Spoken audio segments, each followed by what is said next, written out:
శ్రీమహాగణాధిపతయే నమః. ఓం గురుభ్యో నమః. ఓం శ్రీమాత్రే నమః. పరమేశ్వర స్వరూపమైనటువంటి జ్యోతిష, వాస్తు మరియు ఇతర అనేకమైనటువంటి శాస్త్రములను మనకు అందించినటువంటి మహర్షులకి నమస్కారం. హయగ్రీవ హయగ్రీవ హయగ్రీవేతి యో వదేత్తస్య నిస్సరతేవాణి జహ్నుకన్యా ప్రవాహవత్. అరుణాం కరుణాతరంగితాక్షీం ధృతపాశాంకుశపుష్పబాణచాపాం అనిమాదిభిరావృతాం మయూకైః అహమిత్యేవ విభావయే భవానీం. శ్రీమాత్రే నమః.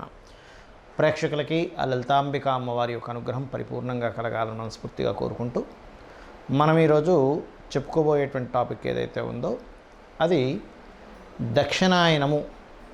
మనకి కర్కాటక రాశిలోకి సూర్యభగవానుడు ప్రవేశించినప్పటి నుంచి ధనస్సు రాశి ఎండింగ్ వరకు ఈ దక్షిణాయనం అంటే 6 నెలల పాటు ఉంటుంది.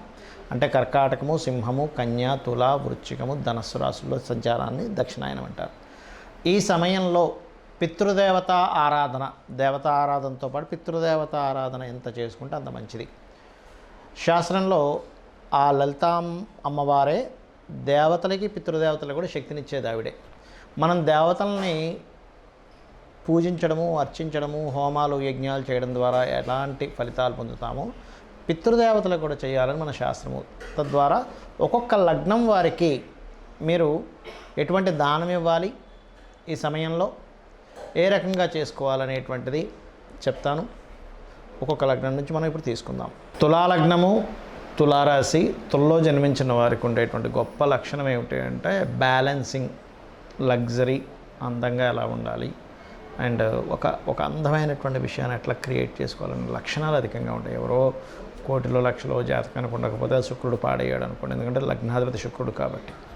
అయితే ఇక్కడ పితృదేవత అనుగ్రహం, దేవతా అనుగ్రహంతో పాటు పితృదేవత అనుగ్రహం కలిగితే మీ లైఫ్ ఇంకా అద్భుతంగా ఉంటుంది. అందుకే మనకి దక్షిణాయనంలో ఎక్కువగా పితృదేవతలకు దానం ఇవ్వని చెప్తూ ఉంటారు. అయితే మీకు పూర్వజన్మ కర్మ ఏ రూపంలో వచ్చి మిమ్మల్ని ఇబ్బంది పెడుతూ ఉంటుంది అంటే ముఖ్యంగా ఇక్కడ రవి, సూర్యభగవానుడి రూపంలో. అంటే సన్ పాడైతే మరింత ఎక్కువ కర్మను అనుభవిస్తారు. సన్ బాగున్నాడు ఇంకా గొప్ప స్టేజ్కి వెళ్తారు. అంటే సంతానం విషయంలో కానివ్వండి, లేకపోతే హయ్యర్ అఫీషియల్స్తో ఇబ్బంది రావడం కానివ్వండి, గవర్నమెంట్ పీపుల్తో ఇబ్బంది రావడం కానివ్వండి. కొన్నిసార్లు ఏమవుద్ది, ఏదో జూదం లాంటి వాటిల్లోకి వెళ్ళి ఇరుక్కొని దాని ద్వారా కూడా లైఫ్ పాడవుతుంటాయి తులాలగ్నం వారికి. అంటే ఏ బెట్టింగ్స్ అనో, లేకపోతే ఏ షేర్ మార్కెటింగ్ అనో, ఏ ప్యాకాట్లనో ఏవో వ్యసనాల్లోకి వెళ్ళిపోతూ ఉంటారు. అలాంటప్పుడు సర్వసాధారణంగా వాళ్ళ జన్మజాతకాల్లో శుక్రుడు కూడా పాడవుతాడు. లగ్నాధిపతి వెళ్ళి 12వ స్థానంలో ఉండడం, నీచపడ్డం కూడా జరుగుతూ ఉంటుంది. అయితే ఇక్కడ మీరు ఏ దానాలు ఏ రోజుల్లో పితృదేవతల కోసమని ఇచ్చినట్లయితే మీకు పితృదేవత అనుగ్రహము, పూర్వజన్మ కర్మ ఫలితం తగ్గుతుంది. అంటే ముఖ్యంగా శనివారము మీరు బియ్యము స్వయం పాకంతో పాటు నువ్వులు, తెల్ల నువ్వులు అందులో ముఖ్యంగా దానంగా ఇవ్వండి. నువ్వులు తీసుకోవట్లేదండి మా దగ్గర, బెల్లము దానంగా ఇవ్వచ్చు, లేకపోతే ఇదే బెల్లాన్ని గోవుకు కూడా తినిపించవచ్చు.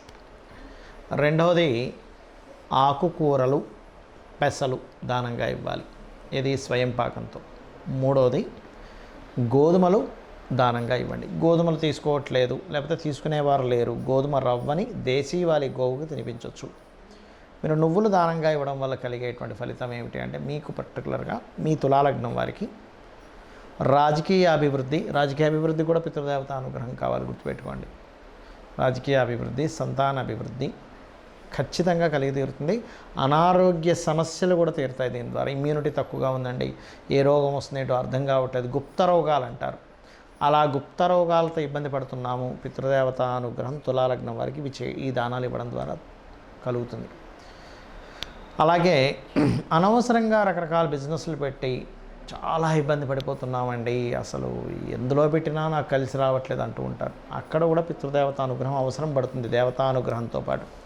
ఎందుకు అంటే బుధుడు పాడవుతాడు వాళ్ళకి.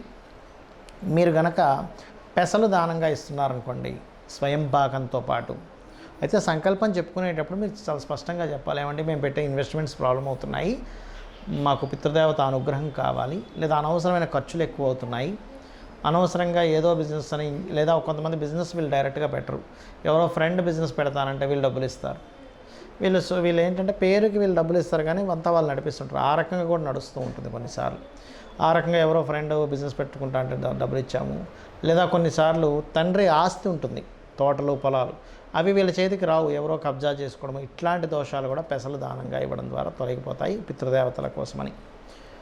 అలాగే గోధుమలు అయితే సుపీరియర్సు, పేరు ప్రఖ్యాతలు రావడానికి, ప్రమోషన్స్ రావట్లేదన్నా కూడా, అంటే ప్రమోషన్ అంటే ఏమిటి, మీకు ఆర్థికంగా ఒక రికగ్నేషన్ రావడం కానివ్వండి, లేకపోతే జాబ్లో ఒక స్టేజ్కి వెళ్ళడం, ఇవి రావట్లేదంటే మీరు సూర్య అనుగ్రహం పొందండి, సూర్య ఆరాధన చేయండి, గోధుమలు దానంగా ఇవ్వండి, మీకు అన్ని విధాలా బాగుంటుంది. చాలామందికి స్వయం పాకము ఇవ్వాలి అన్నప్పుడు స్వయం పాకం విషయంలో చాలా సందేహాలు ఉన్నాయి.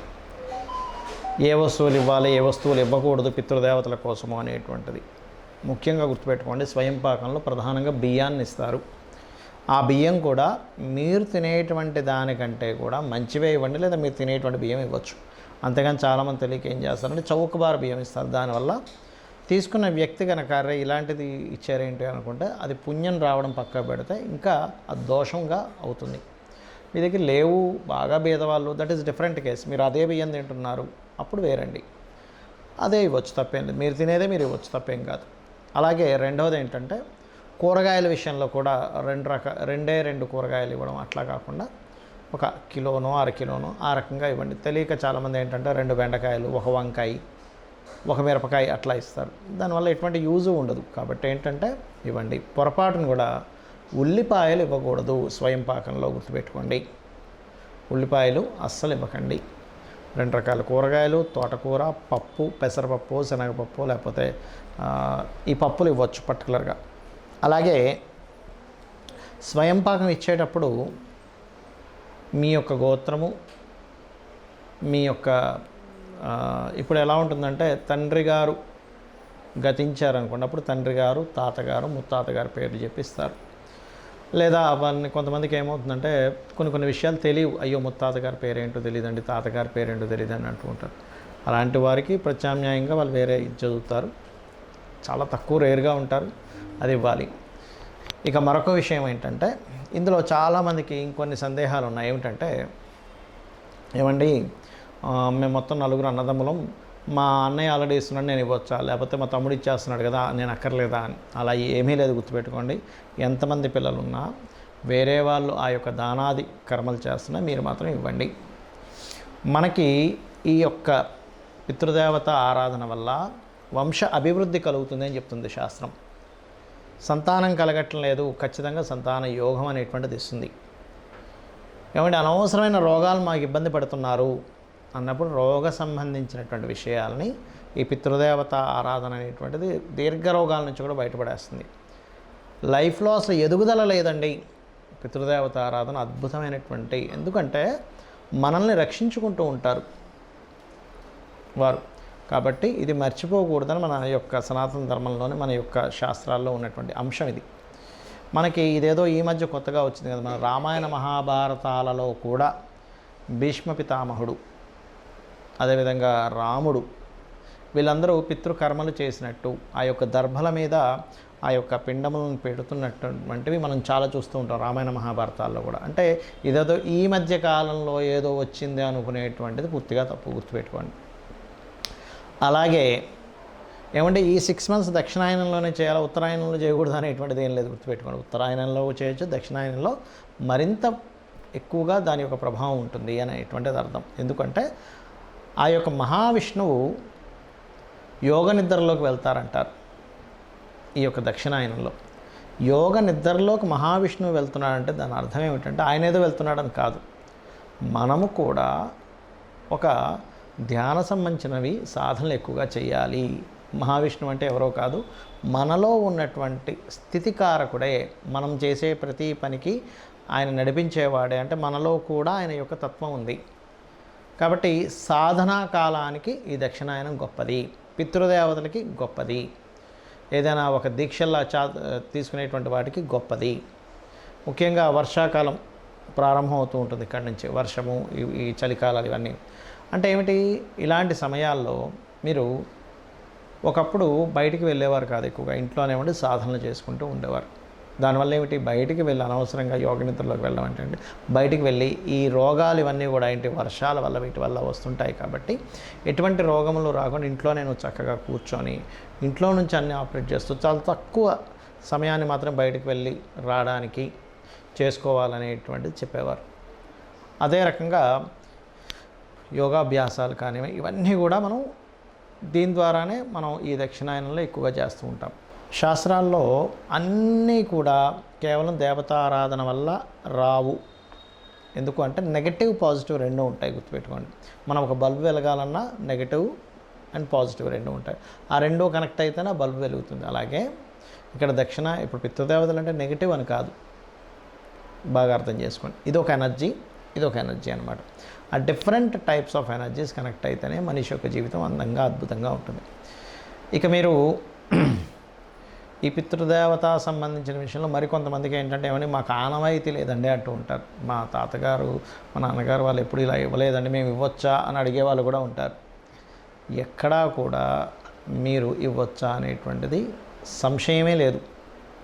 100% ఇవ్వాలి. వాళ్ళకి తెలియక ఇవ్వలేదు, వాళ్ళకి తెలియక ఆర్థికాలు చేయలేదు, వాళ్ళకి తెలియక ఆ యొక్క నాలెడ్జ్ లేక చేయలేదని మీరు అర్థం చేసుకోండి. అంతేగాని దీనికి ఆనవాయితీ అనేటువంటిది ఉండదు. కొన్ని చూడండి, కొన్ని పూజలు కొన్ని ఏం చేస్తారు, కొన్ని నోములు అవి మాకు ఆనవాయితీ లేదండి అంటూ ఉంటారు. కానీ ఈ విషయంలో మాత్రం అటువంటిది లేదు. ఖచ్చితంగా ప్రతి ఒక్కరూ చేసుకోవాలి. నేను చెప్పినట్టు చేయండి. ఈ యొక్క సమయంలో దక్షిణాయనంలో గోసేవ ఎంత చేస్తే అంత మంచిది.